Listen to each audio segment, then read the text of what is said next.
Some weekends, not everything will go your way. One little mistake can throw everything off track. You just gotta learn from it and trying to find a way to make up for it. I am way more confident in the rain. It worked out really well in race 2, so I was like, let's do it again in race 3. Of all the times to get hit, the time you're least expecting is under safety car. I had a great race before, I'm just kind of hoping for the same, but lo and behold, bad things happen at the back.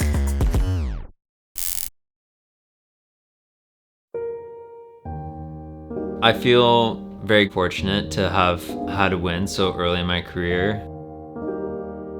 Those feelings are something that have stuck with me. I think they stick with any driver. And it's really nice to have that kind of in your bank to cash in emotionally when things are tough. It's very difficult to describe the feeling of winning when you put in so much hard work, and I know that time's coming again. To do it somewhere again like Brands Hatch would be cool. I think just a really special place, a lot of history. It's one I'm looking forward to race later on in the year, but today, nice to get back in the car, and you're always eager to do that after you've had a tough outing. The goal is to get a lot of good running in because track time here is super valuable. You know, we've had some time, 2 weeks since Oulton Park's passed. Oulton Park was definitely not the weekend we wanted to start the season off with. In a way, we are on the back foot, but personally, I always went into the season with a mindset of getting the most experience. You spend some time thinking about what went wrong, what you can do better, but I think after you've kind of nailed that stuff down, I think you have to kind of let it go. Start looking towards Silverstone and prepping for that. In a funny way, you kind of develop a relationship with the tracks like you would with a person. Whenever you've won somewhere, you kind of hold a little bit more pride in how you drive at that track and expect a little bit more of yourself there. When a track's been well to you, you want to do well for the track in a way. It's vice versa as well. Tough tracks, you're kind of like, it's like seeing a troubled ex-girlfriend or something. It's like, here we go again. But is Oulton Park the troubled ex-girlfriend? Oulton Park's the troubled ex-girlfriend. Luckily, I'll never have to see her again. This year's training is the highest commitment it's been for me. I've always had high commitment when I came to the sport. Even back from like the first moment, I knew that's what it would take, is full commitment. Each day, every week, month, year, as you become a better version of yourself, you kind of unlock like that next little bit and you kind of add on the pieces to be successful. This year is definitely all out. I mean, it's full time, 5-6 days a week. It's really diversified this year, which I like. It keeps things exciting. It keeps it from getting monotonous. My weeks kind of look like there's a day of karting, 4 days of some work here at iZone. And then usually I finish off going to the gym. I try to train with Sasha, my personal trainer, 3 days a week. Yeah, she's tough on me, but we have a good time. The fitness part is a big aspect of it, and the GB3 cars are super physical. But you know, her coming from Mercedes, F1 team, she knows what a driver needs. For me personally, I'm pretty good in the strength category. I was already pretty strong, and having done a lot of strength training in my history, now it's more about maintaining. So we do a lot of HIIT sessions, which I'm learning to love. You know, once you're in season, you're not really trying to change much for that season, but you can plan. You know, for us wanting to move up categories, you know, stuff like F3, F2, cardio becomes more and more important as the races become longer, the cars become more physical. And so a lot of our focus right now is like endurance training, HIIT training. It's high intensity stuff, just making sure we're not gaining weight and we're kind of maintaining or losing a little bit. So the mental aspect is so connected in the way that if you physically get tired, it's really difficult to manage your mind as well. And so much of what we do in the race car is mental. It's important to have the body 100% prepared so that it's not even like a thought, because you don't want to be in the car in a tough situation and then going through a fast corner and being like, oh, that's like tough, that's difficult. Even those little things take you out of the moment and take your focus away. And that can be the difference of, tenths or first or second in a race. So it's really important to be physically ready so that you can be completely focused and mentally there the whole race. I think he enjoyed that.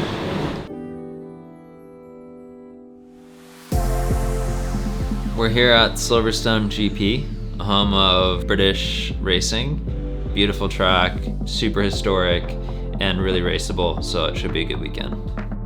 This is one of the better tracks on the calendar for racing. I would say a lot of the F1 tracks generally are pretty raceable. It's kind of like the newer style tracks, the tracks that have been updated, much wider, and the way they're designed, yeah, it's just much easier to stay close to the people in front of you. Obviously, in these cars, regardless of where you race, qualifying is important. But I would say that at a track like Silverstone, unlike where we were a month ago at Oulton Park, there's a little more forgiveness. Racing a track like Silverstone is always special because I think as an F1 fan, it's one thing watching it on TV, but then actually driving it in person, you have such a greater appreciation for the track, but also the kind of a cool connection to where you want to go when you're racing somewhere like that. Yeah, it's special. We've had a pretty good 2 days of testing, honestly. We've been at top 10. We were top of the timing sheets in one of the sessions, and we kind of started off slow and then really dialed in the car, got it on rails, and then put in that fastest time. Thursday testing was a lot better than Friday. I think we really struggled for pace on Friday. I don't really feel like we really changed much on setup or driving. We did some investigation. I think the motors, it's interesting. They kind of seem to do well, and then sometimes they can just kind of fall off all of a sudden. You're always happy about a new motor. Luckily, we're getting that changed. I think that would have really hurt in the race. It was definitely on its last legs. But it always comes at a balance, because at the end of the day of practice, you're doing something like an engine swap. The guys, are going to be there late. In those moments, you really come to appreciate your team, and it really develops a lot of camaraderie as well, because, these guys are working late in the hours and they have to get up early in the morning to be there at the track. So they're putting in long hours for you to do well. That's when, you really realize it is a team sport. I always like to show them that I appreciate them, that I care about what they're doing. And so days like today when they're working late, I like to get them some food, so at least they're not working on an empty stomach. You are a legend.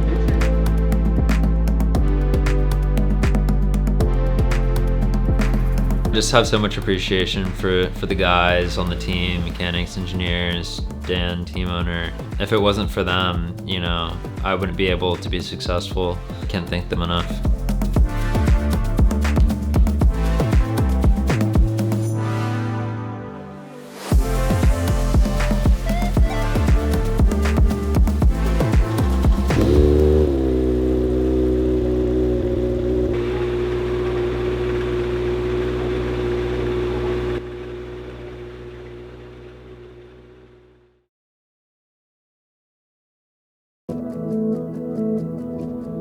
Well, England does what England does best, and it rains when you want it least.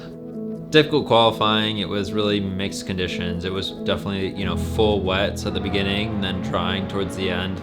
Made it really difficult to get the pressures right, and I think by the end of qualifying it probably could have been slicks, but at that point you can't change. Wouldn't have taken too long to get heat in the tires.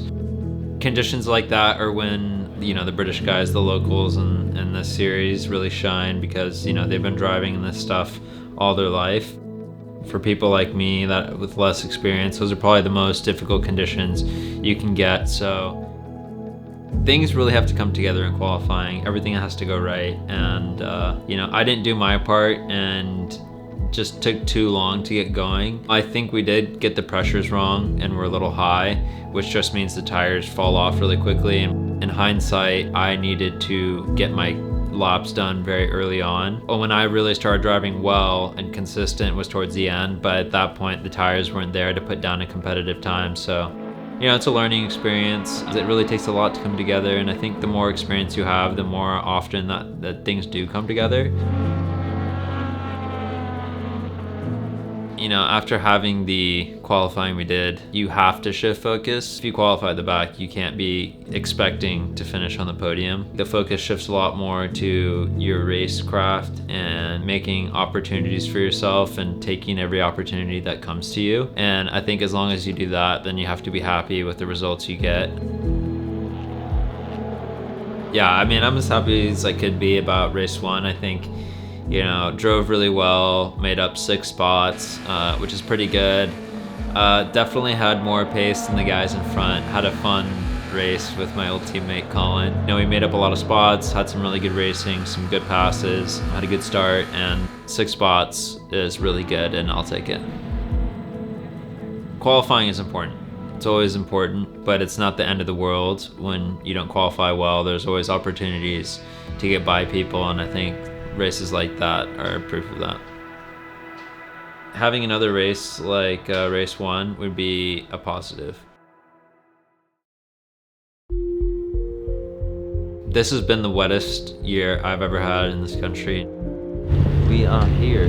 It's just been a crash course in wet driving, and as much as I can't say I'm looking forward to the rain driving, I'm learning a lot from it, and I have at least the experience of the karting to kind of back up on for the confidence. So Silverstone's not a track that drains very well, and in our cars the amount of spray is pretty incredible, which makes driving and racing very dangerous. There's just got to be a greater level of awareness of when it's safe for the drivers to go on track. The championship waited a while, which I understand. They're trying to see if conditions change. There's like rivers down the straights and stuff, so.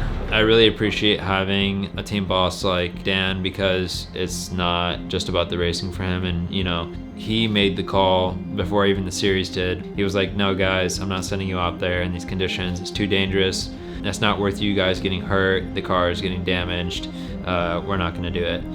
That's a really difficult call to make for a team boss, but it really shows, I think, that he cares. And you know, if that race had happened, someone got hurt, I think it was the right call to make, and I appreciate him for doing that. We told them what happened. We outsmarted them all. Everyone was in their cars, getting dressed, got warmed up, and we're still in our warm, toasty clothes. Ended up being the right call, because it wasn't too long later that the series ended up saying, okay, we're canceling race 1, which, you know, you're bummed about not racing, but at the same time, I think it was the right call. So we had a lot of time on our hands, and I think rather than everyone just kind of sit around for 6 hours, it was some of the boys had some cricket stuff, so went out in the rain and decided to play some like street cricket, and it was a good time. It's just nice to have a little fun and disconnect from the racing a little bit when you have some spare time and not take it too seriously. So yeah, it was fun. We have like an American football and we have like soccer ball, so those will come out at some point actually.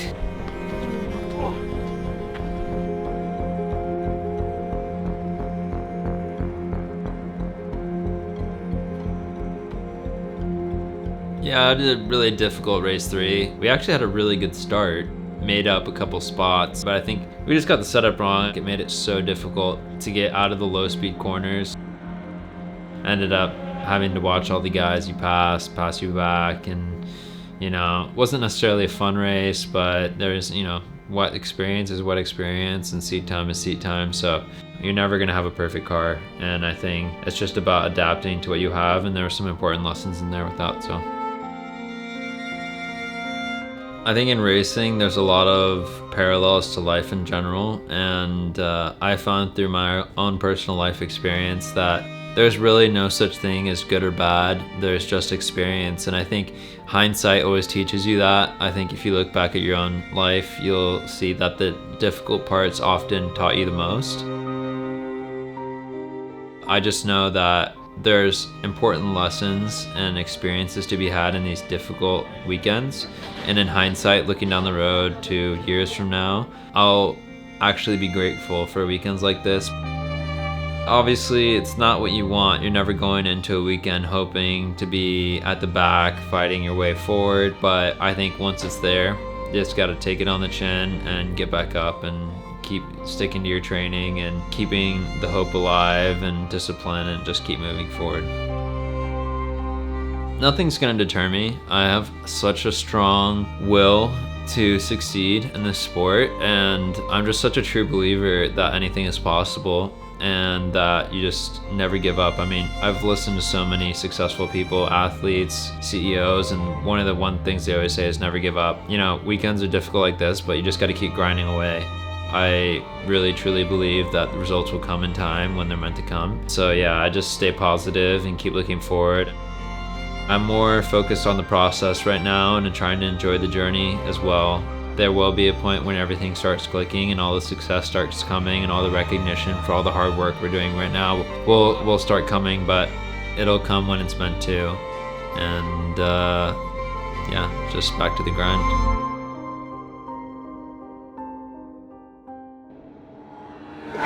It's round 3. It's Spa. Definitely one of the most fun tracks of the year. One that I really look forward to personally. Things have been building up this year. A lot of work's been going in. Confidence is building. It's time to show everyone what we're made of.